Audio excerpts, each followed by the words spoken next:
Hello and welcome back to Sunday Bible Talk after a short break.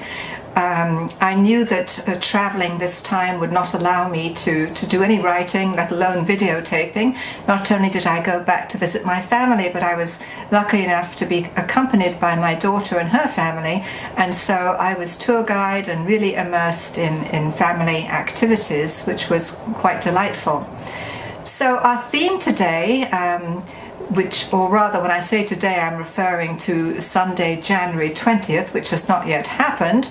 Our theme for the 20th of January focuses on marital language, and we find in the first reading from Isaiah 62, we find language which equates the ruined city of Jerusalem with a desolate city that is going to be restored to God as a bride is restored to her bridegroom. And the language then is that of restoration. It's a language of the bride now delighting the bridegroom again and being vindicated. It's a very beautiful text in which, of course, God is the bridegroom and Jerusalem is the bride. And so the language is very intimate, and the prophecy of Isaiah is that this will happen in some future time.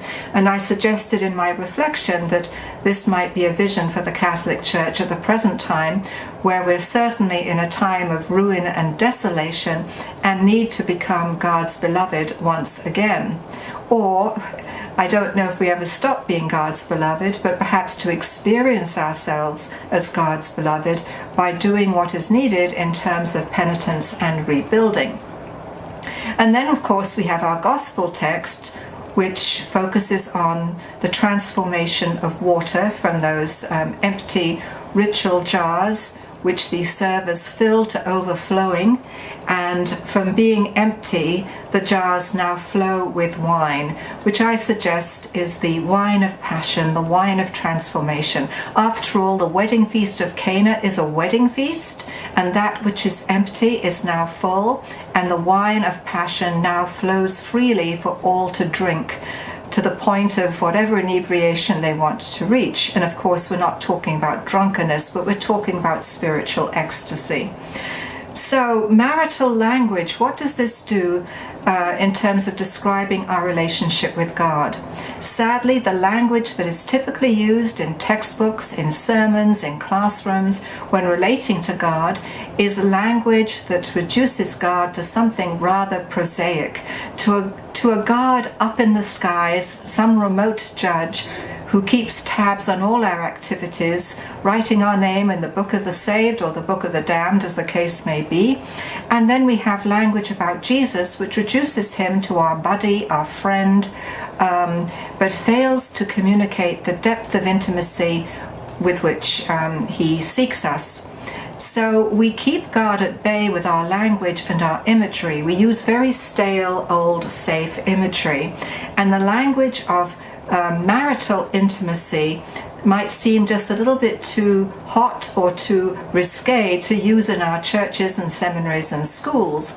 And yet this hot language is the language of mystical texts. We find it not only in Christian texts, but we also find it in the Hebrew Bible. We find it in the texts of Hosea and Isaiah. We find it in the Song of Songs. We find it in Sufi texts and Hindu texts and texts from every religious tradition, that God longs to be our lover, not in some abstract way, but just as hotly and as passionately as a bride goes after the groom or the groom goes after his beloved. And so we have then in this language of sexual intimacy a picture of how God desires each of us. And so the question then is, how can we recover our language, our imagery, so that we are not held back by textbook prose or by prosaic homilies? How can we connect with the passionate lover of Christ, God as passionate lover? How can we connect with God and change our language? Sadly, the Greek thought and the way it's been communicated to us via Augustine and Aquinas and others is that God is somehow beyond feelings and God is somehow beyond ecstasy, that God is static and unchanging. And yet, if we read the sacred texts, we find that God does long for humanity, that God does long for the people to return.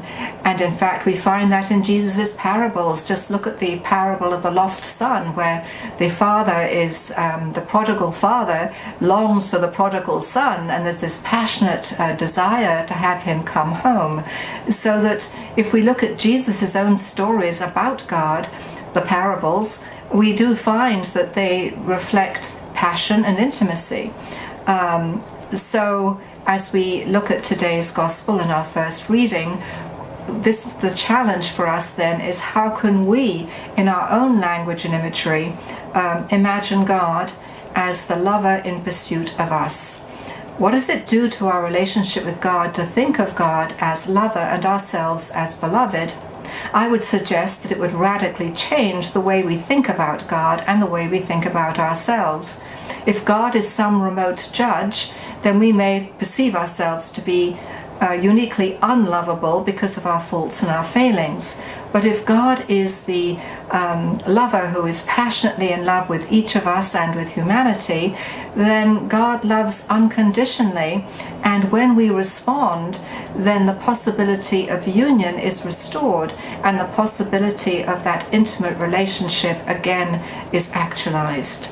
So on January the 20th, when we listen to these texts, I invite you to imagine yourself as the desolate one, the ruined one, whom God invites into a state of intimacy, not only in the future but in the present moment. And think of yourself as a stone water jar, perhaps empty right now, perhaps full of water, but waiting to have that water of life, that bland, prosaic, colorless, tasteless, unfragranced water turn into fragranced, passionate, rippling red wine, the wine of passion, the wine of desire, the wine of sexual intimacy, and the wine of God's love for us. Well, this is Sunday Bible Chat, a slightly different take than usual. I hope you've enjoyed it and look forward to being with you the following Sunday.